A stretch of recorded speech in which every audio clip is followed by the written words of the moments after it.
Un misil, una base y una decisión que podría alterar por completo el balance de poder en el Medio Oriente. A las 2:47 de la madrugada, hora de Kuwait, algo que se desplazaba a 4 veces la velocidad del sonido, atravesó una frontera internacional sin aviso, sin declaración, sin ultimátum. Solo una orden de disparo, una coordenada y después el impacto. Camp Arif Jan, una de las instalaciones militares estadounidenses con mayor nivel de protección en todo el planeta, acababa de ser alcanzada.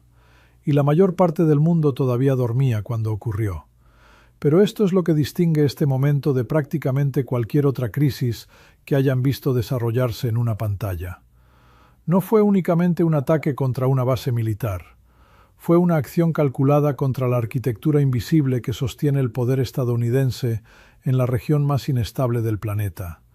Y quienes lo planificaron pueden haber estado preparándose para este instante durante más de una década. Así que antes de que crean que ya comprenden lo que acaba de suceder, déjenme mostrarles lo que realmente están presenciando. Camp Arif Jan no es una base en el sentido en que la mayoría visualiza una base.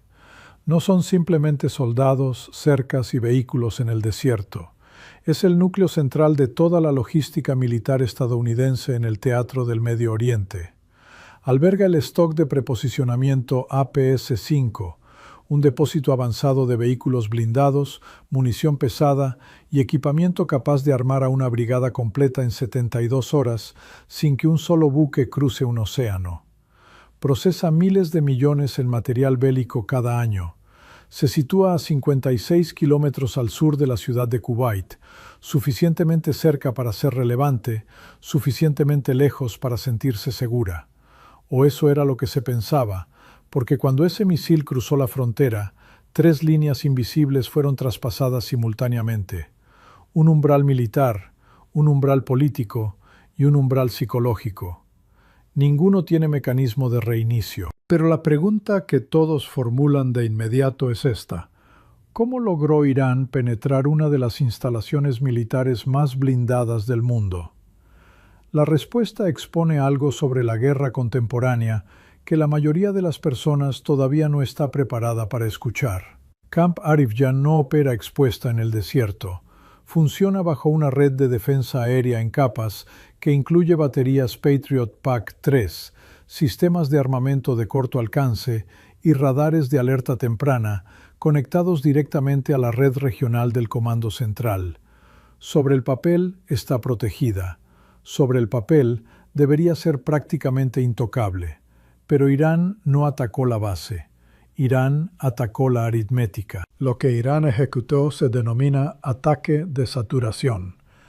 El CGRI invirtió años perfeccionando esta doctrina, tras analizar cómo las fuerzas estadounidenses neutralizaban misiles individuales con facilidad. La lógica es despiadadamente simple. Los Patriot son extraordinarios contra objetivos aislados, pero la ecuación colapsa cuando se lanzan 12, 15 o 20 proyectiles simultáneos desde vectores múltiples en una ventana temporal comprimida. Agréguenle señuelos balísticos diseñados para simular ojivas reales y agotar interceptores antes de que lleguen los proyectiles verdaderos. Y la aritmética cambia por completo. Estos no son los rudimentarios Scud de la Guerra del Golfo. Son instrumentos de precisión construidos para un propósito concreto: localizar el techo de la defensa aérea occidental y superarlo por exactamente uno. Uno penetra. Eso es todo lo que se requiere. Pero aquí es donde la historia se torna considerablemente más peligrosa, porque mientras cada sensor de radar en el Golfo apuntaba al cielo esa madrugada, algo más ya se encontraba en movimiento. Algo que ninguna batería Patriot en el mundo tiene la capacidad de interceptar. El estrecho de Hormuz mide apenas 39 kilómetros en su punto más angosto. Por esa abertura transitan aproximadamente 17 millones de barriles de petróleo cada día. Eso representa alrededor del 17% del consumo mundial de crudo, fluyendo a través de un canal que en automóvil se cruzaría en menos de una hora. Irán lleva décadas preparándose para lo que sucede si ese canal es amenazado, y los instrumentos ya están en posición. lanchas de ataque veloz, baterías de misiles costeros, minas navales que pueden desplegarse de manera rápida y silenciosa desde embarcaciones no identificadas. Los elementos militares no son hipotéticos, ya están emplazados. Pero debajo de la capa militar existe algo aún más vulnerable. A lo largo del fondo marino del Golfo discurren importantes sistemas de cables de fibra óptica submarinos que transportan enormes volúmenes de datos entre Europa, el Medio Oriente y Asia. No están blindados, no están reforzados y atraviesan aguas a las que Irán tiene acceso directo. Un ataque simultáneo contra Camp Arif-Jan, combinado con la ruptura de algunos de esos cables, generaría lo que los planificadores militares denominan un apagón multidominio. No oscuridad en un solo sistema, sino ceguera parcial en cascada sobre la coordinación militar, la compensación financiera y las redes de comunicaciones al mismo tiempo. La base no era únicamente el objetivo, la base puede haber sido la distracción. Y si Irán fue lo suficientemente preciso para ejecutar el ataque militar, eso revela con qué exactitud calculó todo lo que vendría después. Dentro de la primera hora tras el impacto, la Quinta Flota de los Estados Unidos en Bahrein alcanza su nivel defensivo más elevado. En Washington, el Consejo de Seguridad Nacional se convoca en menos de 40 minutos. Al presidente se le presenta un esquema de decisiones que los planificadores denominan la escalera de escalada. Cada peldaño tiene un nombre. Cada nombre lleva asociada una cifra de muertos. Pero la consecuencia más determinante de ese ataque no es lo que los Estados Unidos decide hacer a continuación. Es lo que Irán obliga a los Estados Unidos a asumir públicamente a continuación. Durante años, la política exterior estadounidense operó sobre la ambigüedad calculada, una vaguedad deliberada sobre dónde se trazan realmente las líneas rojas y hasta qué punto Washington está genuinamente dispuesto a llegar. Esa ambigüedad no era fragilidad, era táctica. Le otorgaba a los decisores estadounidenses margen para maniobrar, calibrar y evitar verse atrapados en compromisos que pudieran escapar al control. Irán acaba de comprimir todo ese espacio. El instante en que Camp Arif-Jan arde, cada gobierno del planeta monitorea la respuesta estadounidense con una única pregunta en mente. ¿La garantía sigue siendo real?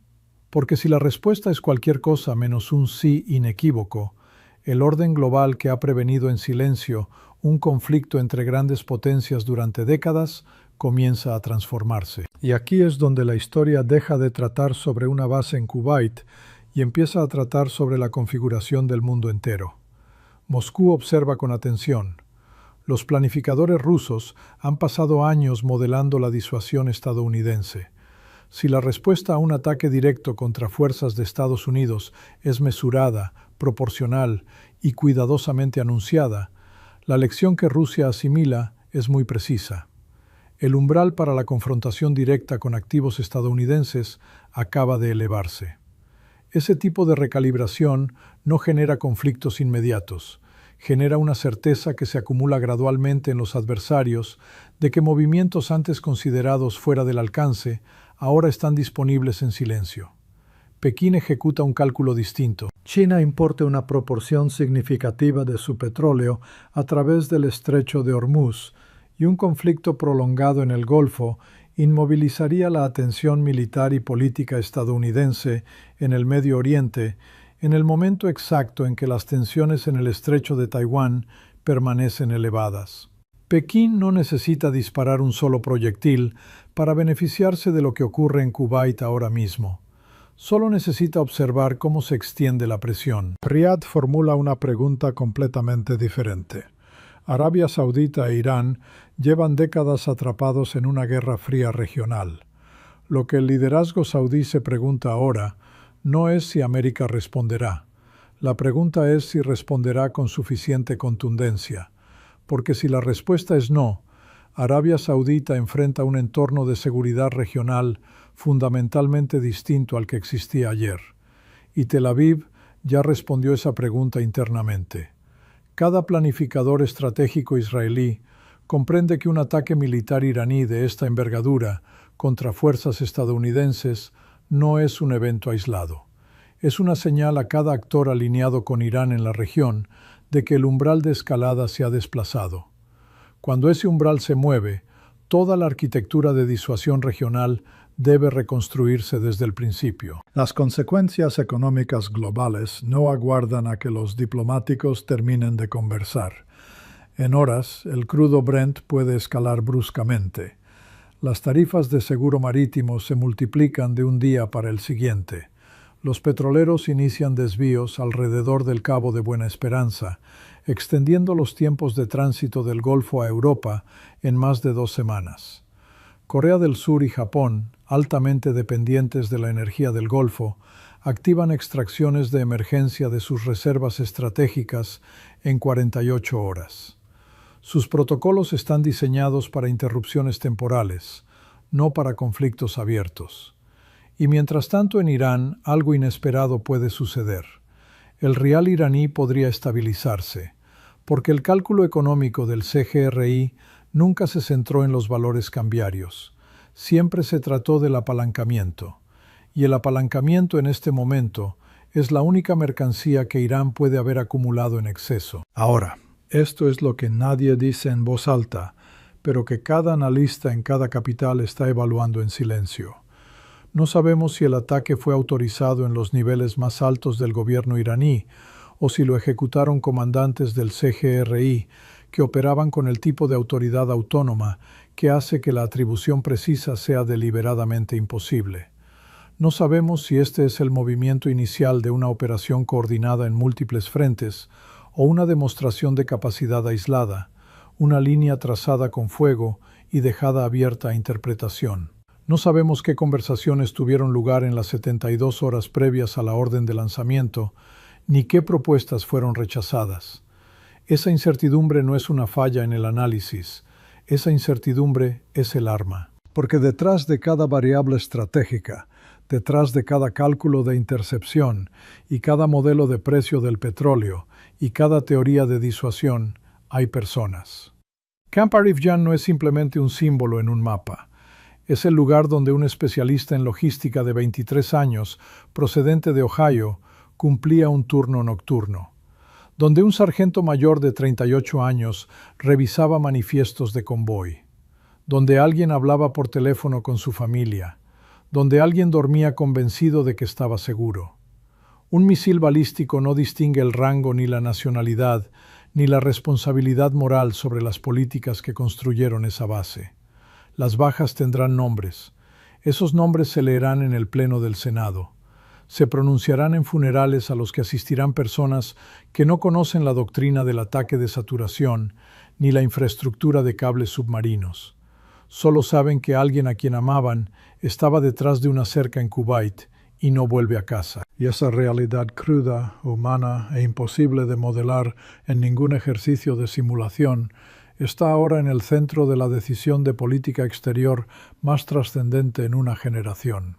La disuasión no es una ley física, es una convicción compartida, frágil y sostenida con cuidado, de que ciertas acciones generan ciertas consecuencias de forma lo suficientemente predecible como para que los actores racionales decidan no ponerlas a prueba. Esa convicción se construyó durante décadas, a través de la presencia militar, las alianzas y la amenaza creíble de una respuesta contundente. Sostuvo no solo el poder militar estadounidense, sino el orden económico global que emergió tras la Segunda Guerra Mundial. Lo que ocurra en las próximas 72 horas le dirá a cada gobierno del planeta si esa convicción todavía se sostiene. Y aquí está la verdad que ningún conductor de noticias pronunciará directamente. La historia no anuncia las transiciones de poder, no distribuye comunicados ni manda invitaciones. Ocurre en momentos exactamente como este, en las horas silenciosas después de que un misil cruza una frontera, en salas sin cámaras, en decisiones tomadas por personas exhaustas, con información incompleta y sin opciones limpias. El mundo que amanezca al otro lado de esta decisión no se parecerá al mundo que se durmió antes de que ese misil fuera lanzado. La única pregunta que permanece abierta es ¿quién lo estará moldeando? y quién estará respondiendo ante él. Si quieren seguir recibiendo este tipo de análisis, suscríbanse a Frecuencia Restringida y compartan su perspectiva en los comentarios.